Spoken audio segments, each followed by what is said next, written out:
Welcome in, everybody, to another episode of the Most Accurate Podcast. I am your host, Addison Hayes, joined as always by one of the most accurate rankers in the entire fantasy industry, John Paulson. John, how are we doing on this fine Week 15 Thursday morning? Yeah, it's crunch time. Playoffs, most leagues, if not playoffs, you are sitting there in Week 15 needing a win, probably to get in. Or you got a number one seed and you're just chilling this week, but we need some sneaky starts, so let's discuss them. Yeah, let's break them down. This is a very important week for sure, with wild card week for a lot of the playoffs out there. And some people may need some pretty important kind of weekly fill-ins with some injuries and whatnot. So we've got two players at all four positions for a total of 8 that we consider to be sneaky starts, guys that we believe can outproduce their projections, have very good games, and are not being widely discussed about or viewed as super solid plays this week. And if you can get these guys in your lineups, we would definitely advise that you try to do that. So starting at the quarterback position, John, why don't you kick us off here with your Week 15 quarterback sneaky start? Yeah, Jaden Daniels' return against the Vikings was a disaster. I'm not sure why they brought him back if he was at risk of getting his elbow re-injured, but he re-injured his elbow. He's sitting out this week. They're talking about maybe playing him next week. I don't know what the point of all this is. Let the guy heal. Anyway, Marcus Mariota, I think, is a nice start this week against the Giants, who are 30th in adjusted fantasy points allowed to the quarterback position. In the 6 games where he played at least 94% of the snaps, he's posted 20.3, 16.2, 11.3, 18.7, 15.4, and 23.3 fantasy points. The only real clunker there was the 11.3 point game against a tough Chiefs defense in Week 8.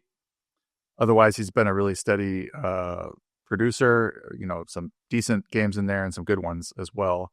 But the matchup is really what has drawn me to this start. The Giants have allowed an average of 20.9 fantasy points per game to opposing quarterbacks this season, and they've been even worse recently. Since Week 6, they've allowed 23.5 fantasy points per game to opposing quarterbacks. Zach Ertz is out, but Terry McLaurin's back, Noah Brown's back, Deebo Samuel, so he's got enough weapons to keep the offense moving. No mention of Ben Sinnott. My guy Ben Sinnott. He was a big time favorite of mine coming out. So I am interested. Jake Bates is the one that picked up all the routes last week with Ertz out, and actually Sinnott was fourth in routes last week, behind Ertz, Bates, and some other guy. So we'll see.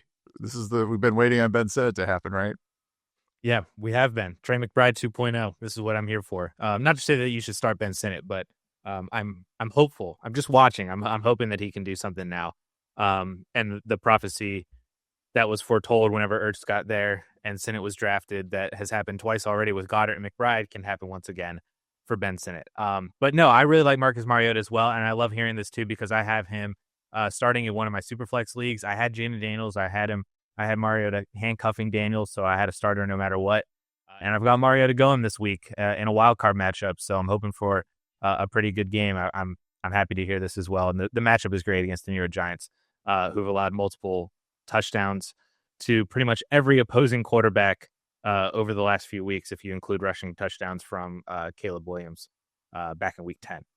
So my sneaky start this week is CJ Stroud facing the Arizona Cardinals. Now, Stroud has not had the best stat line over the past 2 weeks. I think he had 270 yards and no touchdowns, and then he had 200 yards and then 1 touchdown last week. So he's been but it really hasn't been all that tremendous.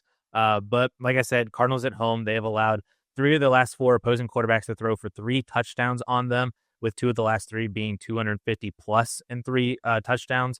Then at home this year, if you exclude the Broncos game that Stroud only played 30% of snaps, Stroud is averaging 253 passing yards, 1.7 passing touchdowns, 8.3 yards per attempt, and also 23 rushing yards per game. So it's a nice little added rushing boost for you on top of the passing production that he can have at home against a kind of weaker secondary, or especially another opposing offense that, many offenses haven't really challenged the Houston Texans defense. But if Jacoby Brissett, who's never not had a QB1 performance this year, and Houston, who has not allowed a QB1 performance this year, we'll see what what ultimately ends up winning there. But if Jacoby Brissett is able to have some sort of production against Houston, that could keep Stroud passing even more than what he already could have with some big plays, splash plays at home, no weather. Don't got to worry about that. So I'm going to CJ Stroud this week. Yeah, I almost picked him. I wrote him up for sneaky starts. The Cardinals defense has allowed 35.4 points per game in the last 5 games. And the implied total for the Texans is 26.0. So, Vegas thinks that there's probably going to be 3 to 4 touchdowns in this one. And he should get 2 of them, I would think. But maybe there'll be 3 or 4 defensive touchdowns, and that's the game. It could be, but we've seen Stroud have some pretty good performances this year, so I'm hopeful. I think Nico Collins is obviously you're not like benching Nico Collins, but I think he's a pretty confident start this week. Maybe we get some extra production out of Dalton Schultz, Jaden Higgins, Christian Kirk, anybody like that. And if like Woody Marks, it seems like he's kind of questionable. So if they don't really have as much of a running game, if Woody Marks is out, that could maybe mean that they lean a little bit more on CJ Stroud this week as well. So something to monitor, not a full reason, but another kind of extra point for CJ Stroud. So moving on to the tight end position then, John, why don't you hit us with your tight end sneaky start for week 15? Yeah, I'm going to the same game as Mariota with the Theo Johnson tight end for the Giants. He was a breakout candidate for me this year, and he has had a good year, a really athletic player. He's got a nice rapport with Jackson Dart. Apparently they're really good friends. And that certainly helps his target floor when Dart drops back and sees his best bud out there running routes. We don't have Malik Neighbors, obviously. We're just down to like Wan'Dale Robinson and Slayton and Isaiah Hodgins. So he's a big target over the middle. Good touchdown target for him. He's seen 31 targets in the last 5 games. Washington has surrendered a combined 4 for 36 and 3 to Josh Oliver and TJ Hawkinson last week. 2 weeks ago, Evan Ingram got 6 for 79 on him. On the season, they've allowed 5.2 catches for 61 yards, 0.69 touchdowns to opposing tight ends. And to top it all off, Theo Johnson is popping in the week 15 breakout receiver model, and he's up near the top.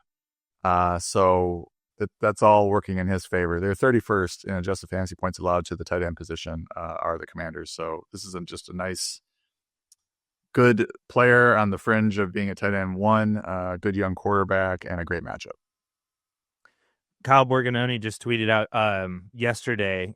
He's a Fantasy Footballers stat finder and writer over there. But he tweeted out that Theo Johnson is currently pacing for 55 receptions, almost 600 receiving yards, and then 6 or 7 receiving touchdowns. That would make him the 4th second-year tight end to finish with over 505 on 80+% of snaps since 2012. The other 3 are Kittle, Tucker Kraft, and Brock Bowers. So pretty phenomenal list for Theo Johnson to be pacing to be in company with this year.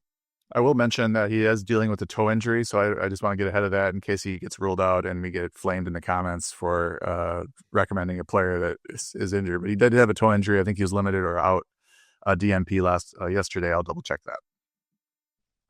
My tight end this week, it's pretty low hanging fruit, but it is just basically insert Ravens tight end here because they play Cincinnati. And specifically, I would highlight Isaiah Likely. I think Mark Andrews is definitely in play, obviously. But Isaiah Likely, I think, just offers more upside.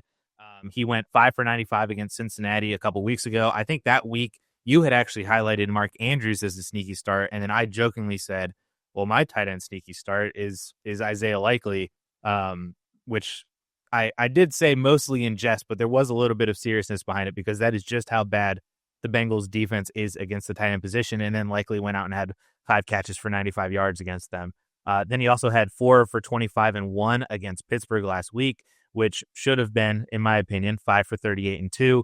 If his touchdown wasn't called back at the end of the game, I am a Steelers fan. I do believe that was a touchdown that was wrongfully called back for Isaiah Likely, but it is what it is. He was still 4 for 25 and 1. So a good fantasy performance 2 weeks in a row.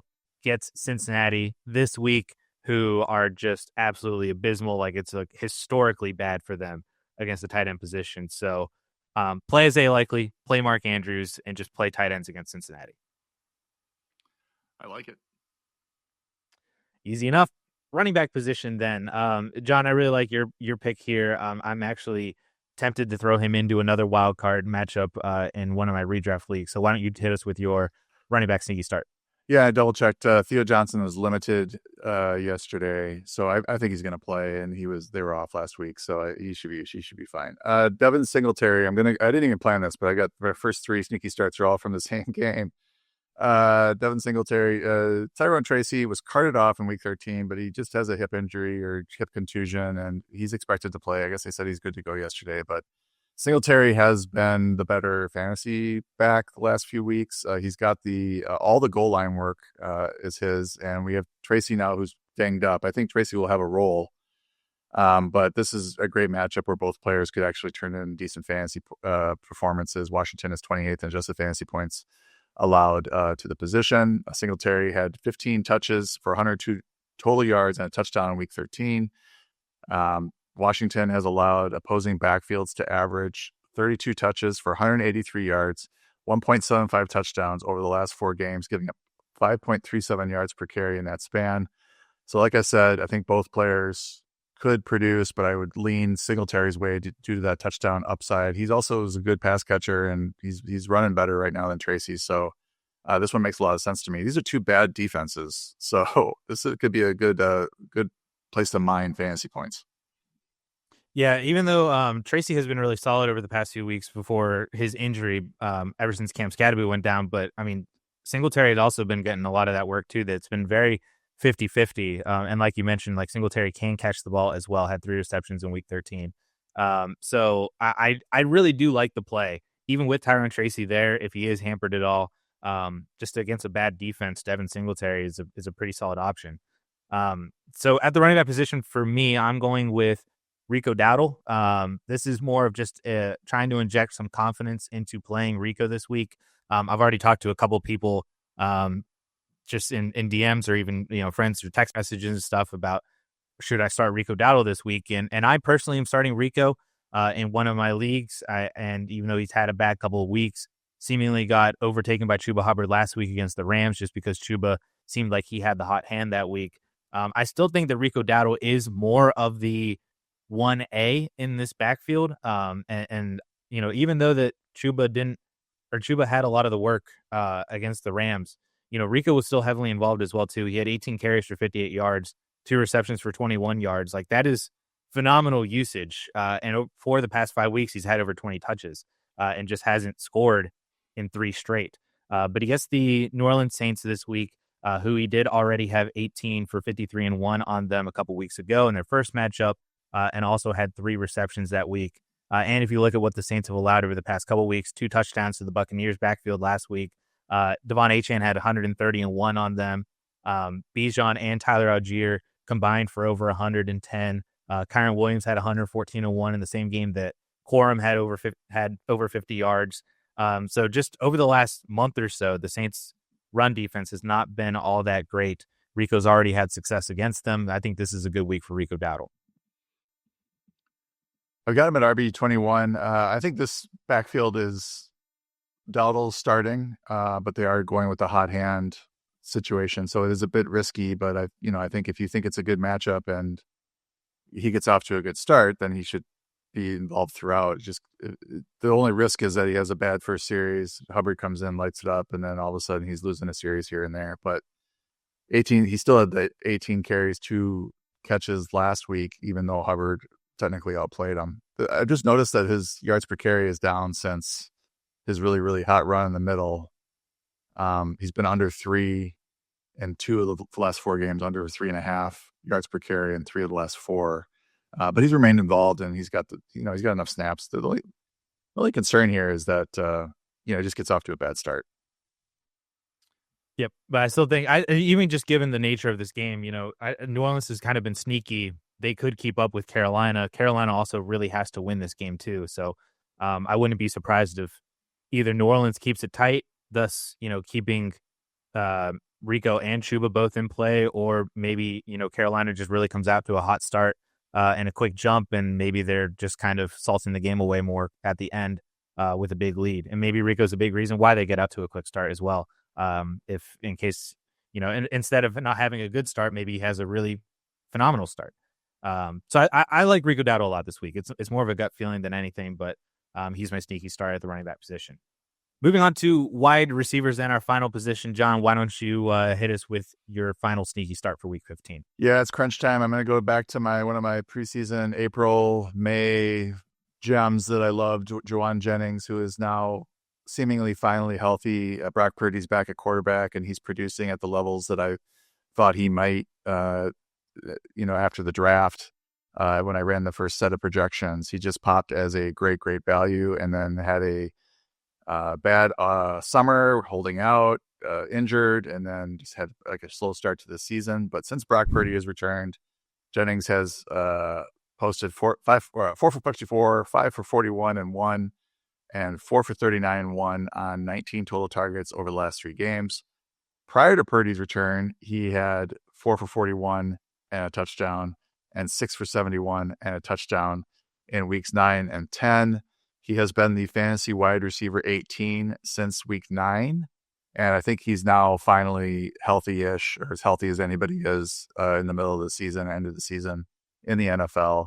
Tennessee is a nice matchup. 21st in adjusted fantasy points allowed the position. They've allowed an average of 9.5 catches, 133 yards, and 1 touchdown to opposing receivers over the last 4 games. 9th most fantasy points to the position this season.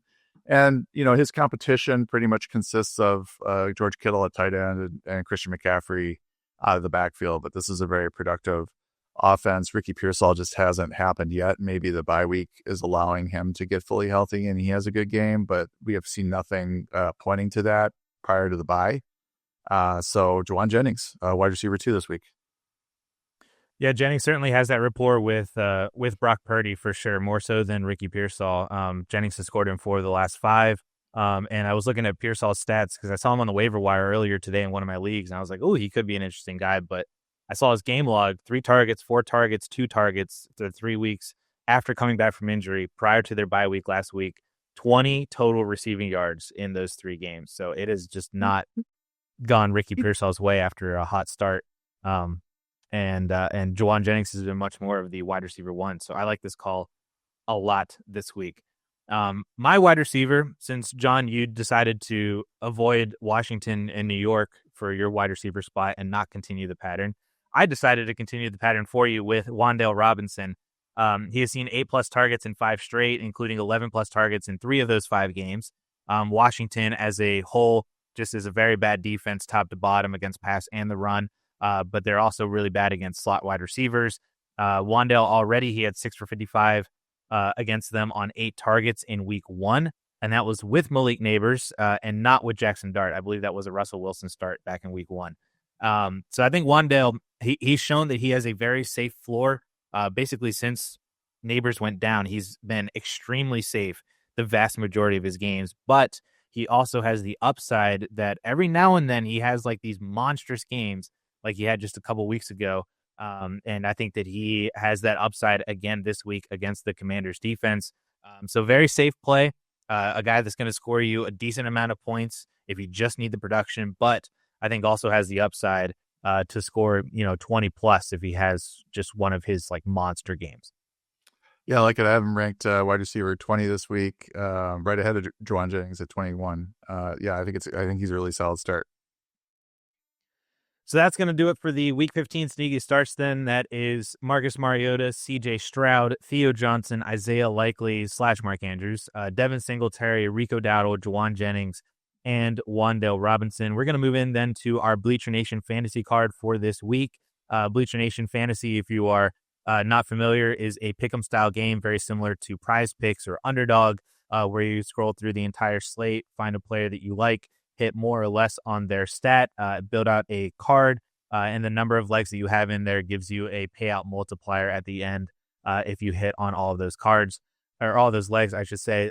They are running a 50% deposit match up to $250 with code SWISH, and they also have a promo leg for this Sunday that is Drake May more than half a passing yard in that Patriots-Bills game, which is for new users only. So if you have yet to play or if you've signed up, or have not yet signed up, that will qualify you for being a new user for this promo leg of Drake May more than half a passing yard. So, John, why don't you hit us with your leg for this week on BNF.